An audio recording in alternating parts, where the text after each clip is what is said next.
how to make your aim feel smooth, the best places to find high value loot and endgame weapons, how often you should sleep, fishing to make decent money, explaining the map and the enemies, and every combat tip that you might want to know, and much more. This is just a small bit of what we're going to be talking about today. So without any yapping, let's jump right into these tips. Make sure you use the timestamps below if you would like to navigate your way through the tips. First off, immediately when opening the game for the first time, I'd recommend changing a few settings. The most important one being interpolate. I don't know how to read that, but make sure you turn this one off. This is sort of like the equivalent to mouse smoothing. Having it on is going to give your mouse a more draggy feeling, which is intended to feel smoother, but actually just adds a little bit of delay. I'm not a huge fan of it. Try this off and on and you're gonna feel it immediately, and make sure you pick what you prefer. I also recommend turning down head bob all the way to make the experience a little bit smoother, albeit it will feel a little bit less immersive. You can also turn up exposure if you cannot see in the darkness. Personally, I have this all the way up so that my recordings don't look like this. Look at the difference between these two. This is default, and now this is with the exposure turned up. This will assist your visibility at night if you would like to not have to sleep through the nights. Lastly, for key bindings, do what you feel comfortable, but personally, I have leans on my mouse buttons so that I can clear corners more effectively. But yeah, most of these settings are definitely preference. Settings aside, I'd like to talk about a HUD icon that I did not know what it meant for a long time. The little arm icon underneath your character's stamina. This is what's called arm stamina, and this will drain over time as you are ADSing or aiming in canted, or even just high ready. High ready is when your weapon is up like this, and low ready is when it's down like this. When you're in low ready, your arm stamina will regenerate. And what's interesting about this arm stamina is that the lower the stamina is, the more inaccurate you will be. You will easily see this by just aiming down ADS and watching the sway build up as your arm stamina decreases. For example, when you have the arm stamina completely full, you basically have zero sway. But when your arm stamina starts getting lower and lower, the sway starts to progressively increase until your character can barely hold your weapon up. So make sure you try to keep that arm stamina topped off so that you're not caught inaccurate when you need to engage. Now, if you run permadeath games like myself, I recommend running straight to the village as soon as you can. Village is the ideal starter zone, which is why the game starts you off there on the lower difficulties, and you basically can find every type of item you need there all the way until endgame. The map can also be a little bit confusing at first, so let me show you how this looks like. This is the map right here. The in-game map is very confusing. It doesn't really tell you much, but yeah, this is the map right here. So for example, from the school, you can go either into the highway, the village, or progress into the outpost. Whereas, for example, if you go all the way to the end game, you can only enter the final zone, the terminal, after you go through the Vostok apartments. So if you're playing the game and you're kind of confusing about what connects with what, just take a screenshot of this and you will learn it quite quickly. Now, as far as rotating around the map goes, let's say you're in village and you want to go to the Vostok zone. There is a way you can rotate around the map extremely safely, although it will take some time. If you just kind of hug the edges of the map, you can pretty much reach the opposite side of the map without really encountering any enemies. And even in the border zone on the minefield, you'll pretty much not have to worry about mines whatsoever. Most of the time, the enemies will be facing inward on the map and not the edges of it. And mines aren't really placed on the edges of the map either. While on the subject of maps, one interesting information to know is that apparently there can be a total of 10 bots per map, with only 4 active at the same time. So let's say you kill 10 bots in the village, you can then even go ahead and put your weapon away and loot freely without having to worry about any further spawns. I didn't know that the number was 10 until a bit recently. But personally, when I went into the Vostok terminal area a few times, I did kill nearly 10 bots almost every time, and I would notice that they actually did stop spawning. Bots, by the way, do reset every time you enter a new area. as well as loot. That also resets when you enter a new area. That also includes if you enter a safe house. So let's say the starter cabin. If you enter the cabin and then exit it, it will reset all of the bots and all of the loot in the village. If you fall asleep, however, outside of the cabin, let's say by taking a melatonin, it will not reset the bots, nor will it reset the loot either. So honestly, melatonins are really only used to pass the time. Like, let's say if you're playing at nighttime and you want to switch to daytime, or if you just want to increase your mental a little bit. Let's talk about loot a little bit. The two best areas for big loot are both the starter zone village as well as the Vostok apartments. Do not underestimate the village. You can literally find most of the items that there are in the game on the village. But of course, when you progress more deeply into the game, the rarity drops do definitely increase. So in my opinion, the Vostok apartments will yield the best loot in the entire game. There's so many apartments and so much loot, but that's only when you're in the end game. You will find items of higher rarity every time you hit this area, and you'll come across multiple of these boxes that always pack end game weapons and loot as well. But until you get to this point in the game, the village is honestly the best loot area you can go until you can go to Vostok confidently. On the subject of loot, make sure you pay attention to the floor. You'll find loot on the floor all the time. It took me like 5 solid hours of gameplay to then realize how often you can actually find items on the floor. I thought it was kind of like rare, but it actually isn't that rare. By the way, you can also find loot sometimes on car seats, although these, on the other hand, are a little bit more rare. A little extra tip here is if there is one item on the floor, there is likely 2 or 3 more items around it. Sometimes they're a little bit hidden, especially if they're small items, but the reason is these items on the floor, they kind of spawn in groups. It's actually extremely rare to just spawn one item. As far as looting ammo goes, I recommend, especially early on, that every time you kill an enemy, you loot his weapon, remove his magazine, and either keep that entirely or unload the magazine and then throw it away so you just keep the ammo. By doing this consistently early on, you'll honestly have more ammo than you can realistically use. Ammo is also quite light, so your character can carry a bunch of it without having to worry too much about it. This is a habit I've kept for my entire playthrough. I still do that to this day, and I never ever even came close to running out of ammo at any point in my game. Matter of fact, I got way more than I needed. On the same note of taking the enemy's weapon, I find this to be consistently one of the best ways to make money. As you probably already know, you don't actually make money in this game, you just kind of trade for other items. So what I do, for example, is when I'm by the school and I want to top off on heals, I kill a couple of bandits, I pick up their weapons and trade them with the doctor for bandages and other types of heals. In the end game, what I like to do is I go to the border zone, I kill some guards, loot their weapons, and I go back to the gunsmith to top off on endgame weapons, attachments, and armor.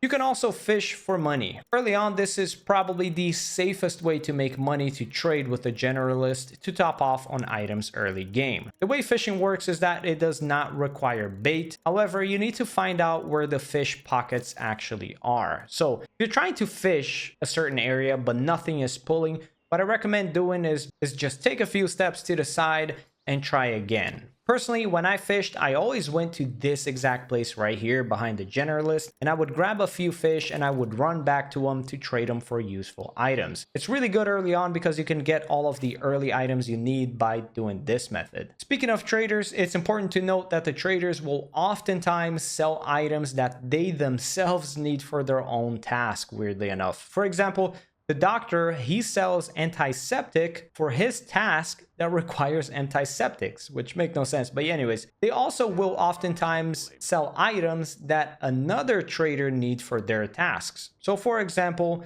the generalist, for his tasks, he needs wipes, lotion, and painkillers for different tasks. And all of these can be sold by the doctor all the way at school. And lastly, I should point out that certain task rewards from one trader might be what you need for another task from another trader. So yet again, for example, when you do the triple Celine's task for the doctor, he will give you a water lock, which this item you're gonna need to make the kaiju, which is the last item for the generalist, which will then give you a key for the new safe house. Now, one looting tip I'd recommend you start doing immediately is making sure you open literally everything. First of all, trash bags should not be underestimated. I found a lot of great items in these. And second of all, be careful with these cabinets and the school lockers as well, because you might not notice, but there are actually multiple different sets of cabinets. For the cabinets, for example, every 2 little doors is 1 lootable container. When you're at the school, every 3 lockers is a different set of container. So in this case, there are 4 sets of lootable containers. So be careful with that and make sure you open all of them. I also mean open everything so you understand where each item spawns. For example, these electrical boxes here are where you're gonna find flashlights, batteries, battery cables, and things like that. So in other words, certain items are only going to spawn in certain types of lootable containers. So make sure you open everything and you learn. When you are looting, however, make sure you try to stay away from windows. The bots will literally see you across the map in this game if they look in your general direction and you're poking out of a window. I've lost, I think, like 2 games or so by getting shot through the windows in the early games of Village. Now, speaking of dying, let's go over a few combat-related tips. Canted fire and high-ready hip firing have really bad spread. So personally, I do not recommend using this at all. I say this because I've played Ready or Not quite a bit, and canted fire there is pretty much dead accurate. But yeah, unless you're in extreme close quarters, do not do canted fire because you will miss your shots. I will say though, a laser sight in this game does make your canted fire and your hip fire perfectly accurate, as if you're ADSing, so it's worth pointing that out. Sometimes you'll be swapping your firing mode and you're not exactly sure if you're on full auto or semi-automatic. You have 3 ways to check that. The worst one being, of course, just shooting at a wall to find out, which you do not want to do. But you can also check by either inspecting your weapon to look at it, but personally, I find it difficult to understand which one it's on. So the way I prefer to do it is by listening to the audio clicking sound. The more high-pitched clicking sound is always automatic. The lower, deeper clicking sound is going to be the semi. So just go ahead and listen to this.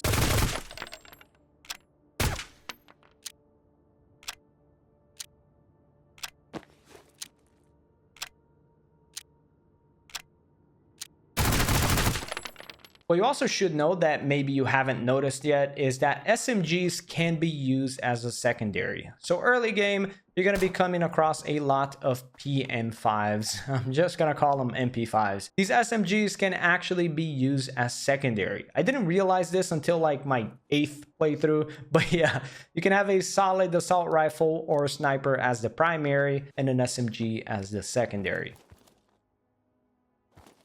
One interesting trick I also noticed is that if you don't have your weapon equipped, any action you do to it is going to be immediate. Now, this is more interesting than really useful, but you could theoretically fire until you're out of ammo, unequip, and then swap the mags instantaneously, completely skipping the reload animation. You could theoretically save you like half a second, which isn't much, but yeah, I just wanted to point out that you could do that.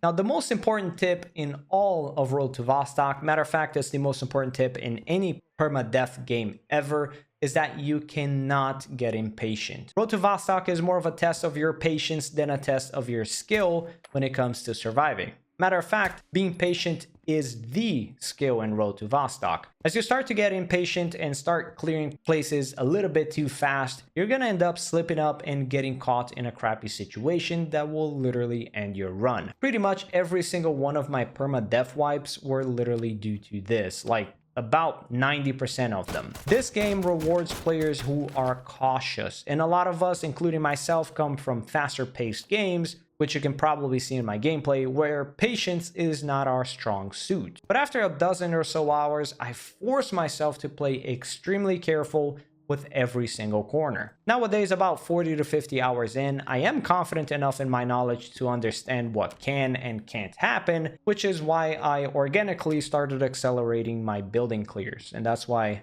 I play a little bit more aggressively, despite this being a very safe game. Now, as far as clearing building goes, I'd recommend keeping full auto on as well as high ready. And when you're outdoors, keep it low ready and keep it on single fire. Personally, I'm always ADSing whether I'm indoors or outdoors, and I'm always on single fire, but honestly, it's because I trust my shot enough. But I'm not gonna sit here and say that it's the most ideal way to go on about it. I have died like once or twice due to not having full auto indoors and just getting jump scared and not being able to follow up. Another big tip is always keep your health topped off. I try to always aim for at least 90 or so health. I know early game is gonna be extremely difficult to find heals, but try to do this as soon as possible. The reason is not only that this game is permadeath, so you shouldn't take any unnecessary risks, but it's also because of how the AI works in this game. The AI almost always has the drop on you. They will oftentimes literally spot you across the map and blast away even if they just have a little pistol in hand. But the problem is sometimes they might just land that shot, and depending where that shot lands, it could mean the end of your run. Another obvious reason for always having your health topped off is when you bump into one of the camping AI. These are a little bit less common than the ones that are just out in the open, but sometimes the AI will just camp in the corner of a room and easily get several shots in you without you having any time to react. So having your health topped off will save you from these moments. On a similar note, I always recommend lean peeking corners. What this means is leaning towards the corner you're about to peek and just doing a little quick shoulder peek like this every time you get the chance. If there is an enemy around the corner, you will fully avoid their surprise attack and it will give you a chance to strike first. Even if you're not fully ADSing or checking every corner with your gun drawn, I would still recommend doing these little lean peeks, because if you do spot an AI hiding, you'll have enough time to draw your weapon and then put them down. I also think it's important to combine the last tip I just said with this following one, which is always try to make the AI push you instead of you pushing them. The AI will have a near instantaneous reaction when you push them if they're expecting you. What I recommend is when you do find yourself in an engagement, take a step back and force the AI to come to you. I do this with nearly every single fight, especially indoors, and it gives me a very free one-tap kill. If you try to aggressively push the bots, you'll likely take either a ton of damage or even die, especially considering this game's aggressive aim punch. Which has to be our next tip, the aim punch or aim flinch, whatever you want to call it. What this is when you're getting shot at, your character will flinch intensely, making it nearly impossible to land a shot. You have to stop getting shot at for you to have a proper shot, which means, of course, getting behind cover and forcing the enemy to come to you instead of committing to the fight. If you're completely out in the open, this is going to be worst case scenario. You'll likely have to try to make the shot land through all that aim punch, but realistically, you should never get caught in this situation unless you've been rather careless. I also think it's extremely important to carry either medkits or AFAKs and IFAKs. I'll be honest, I'm probably butchering that word, but I really don't know how to pronounce it. The reason for this is sometimes you might have the very poor RNG luck of having critical shots land on you. This will make your character bleed out unless you use a medkit or one of those two items that I can't pronounce. I once lost a run to this, and despite using bandages to keep myself alive for as long as I could, there was ultimately nothing I could do. And since that playthrough, if I'm ever going around without a medkit, I pretty much feel naked. At any point, my run could end with a single unlucky shot. To prevent yourself from getting caught by AI, pay attention to sound cues. I find there are two very specific sound cues the AI will make. One is when they're kind of just talking to themselves and you can kind of guess where they are, or at least their general direction. And the other is, of course, footsteps, which oftentimes to try to sneak up on you in this game, so you'll hear very subtle footsteps coming towards you. In Road to Vostok, I find the audio to be the most important tool for getting the drop on the AI, because they honestly just beat us on vision anyways, because they always see us first. But on the flip side, we can always hear them first, so make sure you pay attention to the audio. As far as where the AI spawns, they kind of always spawn in the same general location. Not necessarily on the same building, and definitely not on the same room, but they always spawn on the same general area. For example, on the school map, there is always an AI inside the school, and there's almost always one outside as well. Oftentimes, there's one here by this first building in the school area as well when you're coming from the village. Eventually, you kind of just start picking up on AI potential locations, which make you play far more comfortably and far more aware. But generally speaking, if you're just starting out, keep in mind that pretty much every major point of interest with decent loot, like a big building, will almost always have 1 to 2 AI spawn on it. As far as what to carry on with you in your backpack, I always recommend bringing 1 to 2 spare magazines of each of the weapons you have equipped. I also recommend bringing at least 10 foods or juices, whatever. And honestly, I don't think there's that much of a limit on how many meds you should bring. Just kind of use your common sense there. I'd recommend bringing at least one type of med for each type of affliction. So for example, I always have a splint, a med kit, a bandage, and a bomb at the very minimum. Then I'll just go ahead and have like 10 more heals on me just in case, because I'd rather be prepared. The rest in my backpack is pretty much open for looting, and I either use it to trade or to bring it back to my safe house. Now, to task or not to task? Is the question. Honestly, when I started playing Road to Vostok, I worried about doing tasks like it was the most important thing in the game. And look, yes, it is important, it is kind of useful, but there's no need for it to be your primary goal. You can't really specifically look for some of the items, as some of them are just going to be RNG. So what I recommend is just add the tasks to your notes, and as you organically come across the items, you just kind of save them and then deliver whenever you have the time. If you are to focus on tasks specifically, the most important ones are definitely going to be the key ones, especially the school key, by the way, and the bunker key from the outpost. These will allow you to have shelters in many more places. The one from the generalist is kind of meh, since it's kind of like 20 seconds away from your starter stash anyways. I do find this one kind of pointless. So in other words, do the tasks when you can, but don't rush for it. Just do it organically. What about the cat? The beautiful, cute little cat. The cat is kind of a burden in this game. Listen, I have cats in real life and I love them to death, but holy crap, the cat in this game is just a straight up pain in the ass. The cat will literally die if you don't feed him within 24 in-game hours every single day. And listen, I gathered a crap ton of cat food and I was fully ready to take care of them, but the game doesn't really offer you any way of, like for example, putting down a bowl of food and letting the cat feed itself for longer. The very first time I made a trip for Vostok, my cat died in this playthrough, despite me wanting it to stay alive. I mean, if you want to keep the cat alive, you kind of can't literally go anywhere because you kind of have to run back immediately as you reach Vostok to feed the cat. Pretty much every time I would reach like the border zone or so, I would need to run back to go feed him, which just permanently stopped me from going to Vostok. So rest in peace, cat, you will be missed. And by the way, no, there is no penalty for the cat passing away. It's more of an immersion thing. And please, dev, give us a way to just feed the cat without us having to constantly run back to base. Speaking of border zone, the mines in the minefield are exposed. You can see them fairly easily if you stay on the main roads. They kind of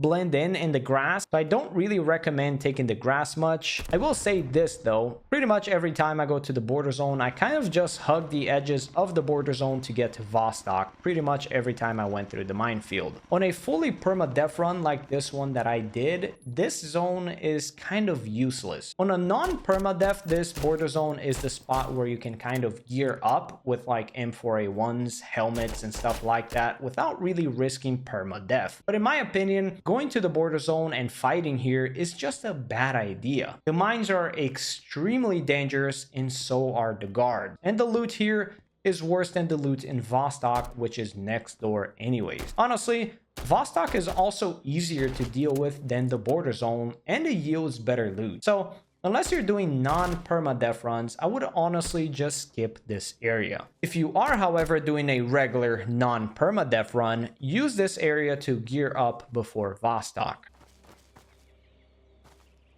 Now, how often should you sleep? When I first started and I saw these events, I wondered to myself, how far should I purposely sleep to get these specific days? What I'll say is, don't worry about this too much. But if you want the ideal strategy, like if I were to restart, for example, what I would do is I would gear up first. So let's say get a decent primary, a decent secondary, and all the decent basic loot, like a decent backpack, ton of food, enough ammo, and good amounts of heals. And then I would recommend sleeping your way all the way to day 10, because that's when the gunsmith appears. And with the gunsmith, you can start buying endgame weapons if you get the money. And if you start working on his tasks as soon as possible, you can unlock the most forward base of all, the bunker base, which is right outside the border zone, very close to Vostok. And after day 10, you're pretty much kind of good to go. At this point, I would honestly just avoid sleeping from here on out, as all of the events after this are kind of just a net negative.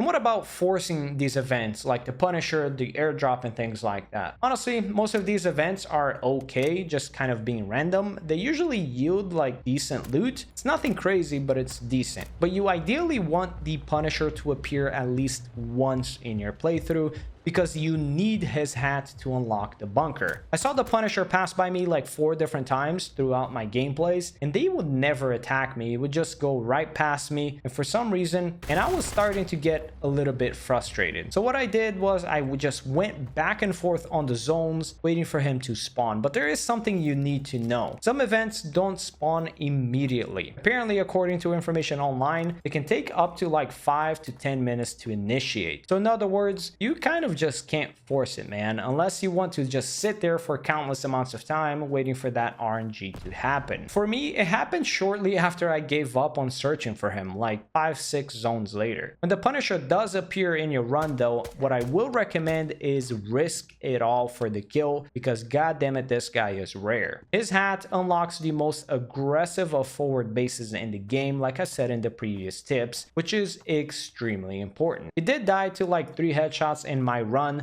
so keep that in mind. He is a bit tankier than usual. Lastly, to close off with a cliche tip, have fun and try to immerse yourself in the game. It's cliche, but honestly, it's true, because in this game, if you just kind of try to bum rush things, you're gonna find yourself getting caught slipping up and ending your whole run and then rage quitting. This is a game where you have to immerse yourself to progress. Honestly, this was one of the hardest games I've ever had the pleasure to cover, because it forced me to play unlike myself, forced me to slow down and play the game extremely cautiously. I mean, eventually you kind of learn its tricks and mechanics, and you end up organically accelerating your pacing anyways. But what I mean is, just enjoy it and force yourself to go slowly at first. And also, I really recommend playing this game on fully permadeath. It's honestly so much fun, and it is an absolute gem. And as you've probably noticed in many of my footages in the background, I get jump scared so hard every time someone shoots at me, because I'm afraid of losing it all. It's super fun. But yeah, that's gonna be all for today's video. I'm gonna be catching you legends on the next one. Peace!